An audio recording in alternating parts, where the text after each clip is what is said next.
Hey everybody, it's Lulu from Art Garbage.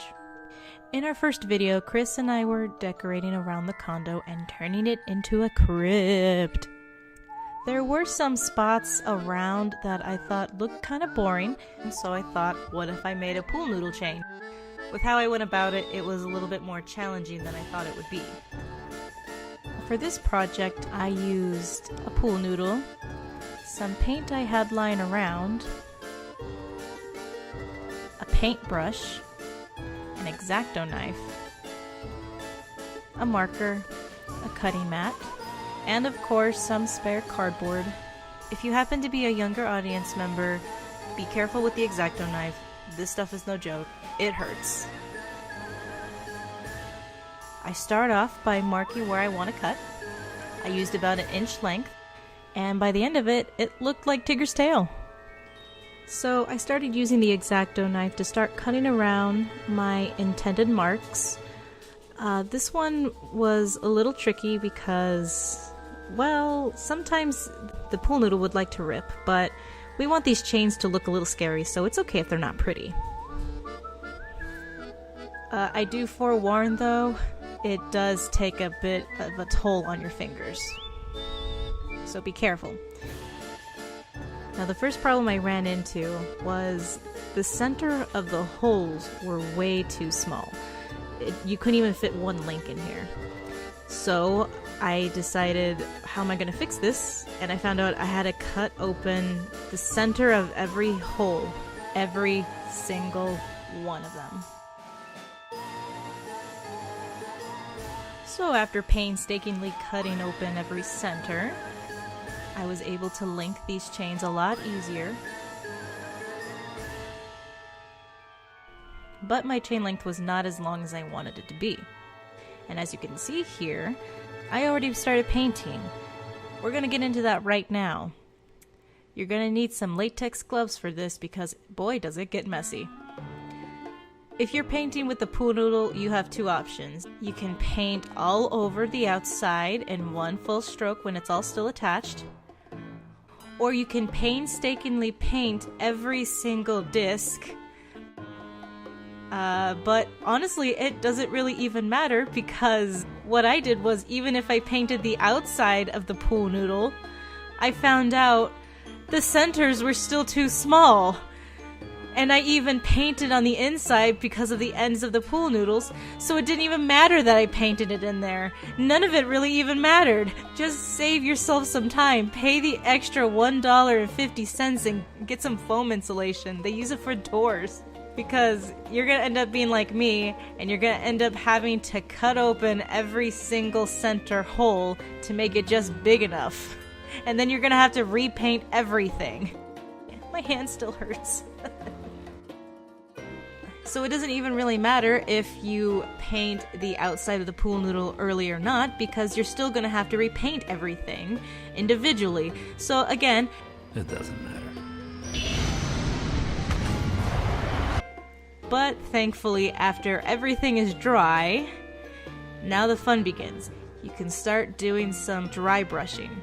If you see an extra hand in here, it's not my third hand, it's my boo.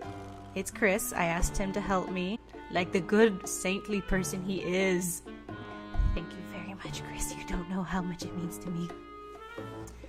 Now, I know with dry brushing, you want to get a light layer of paint on your brush and lightly go over whatever you're painting. But with these chains, I'm not going for pretty, and I just kind of globbed it on there because, in my mind, chains are more silvery, and the black is more of an accent. Which, honestly, I should have probably painted everything silver and made the dry brushing black, but I had more of the black than the silver, so I had to reverse the colors. But I think it came out nicely. Obviously, if you can see it from here, there's still some orange spots, but at this point, I was just done with this project. I decided, I don't care, I'm going to be hanging this up regardless of any judgment.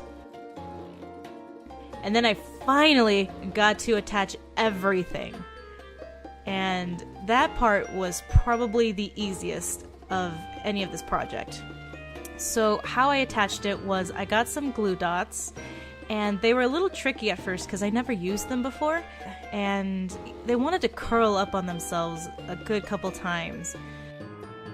So I ended up using glue dots and some crazy glue to keep it all together. Eventually I got better with the glue dots. I had to stretch it out, overlay it, and I had to press it onto the pool noodle a little bit. And eventually I just ended up using both just to keep extra strength because this will be hanging. Oh, pro tip, if you ever get any super glue on your hands, some nail polish remover will help get that off. And then finally at the end of it, because I'm pretty sure tape is going to rip any of the paint off, I decided to use some strings. I didn't use any Plasti-Dip or anything to seal the paint, I just painted it on, and as you can see, there were some paints that just ripped off, so I thought, I'm gonna save myself some trouble and just use some strings to hang this thing up.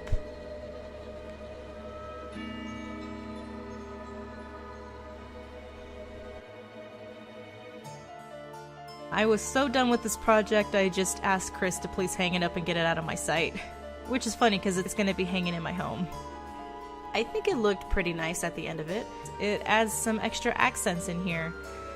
And those center holes that I cut out, I'll probably use them later, but maybe for next year, not this year. I'm done. I'm tired. I want to move on.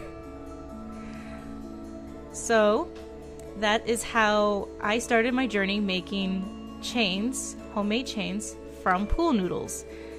Big suggestion is to just save yourself some heartache, time, and your fingers, and just get yourself some insulation foam from Home Depot, because it just comes in black. The center holes are already bigger. You don't have to cut much of anything besides the length of the chains that you want it to be. And all you have to do is just really start dry brushing and attach everything, and just that's it. That's all. So thank you for watching. I hope you learned from my suffering, and I hope you guys have a happy day.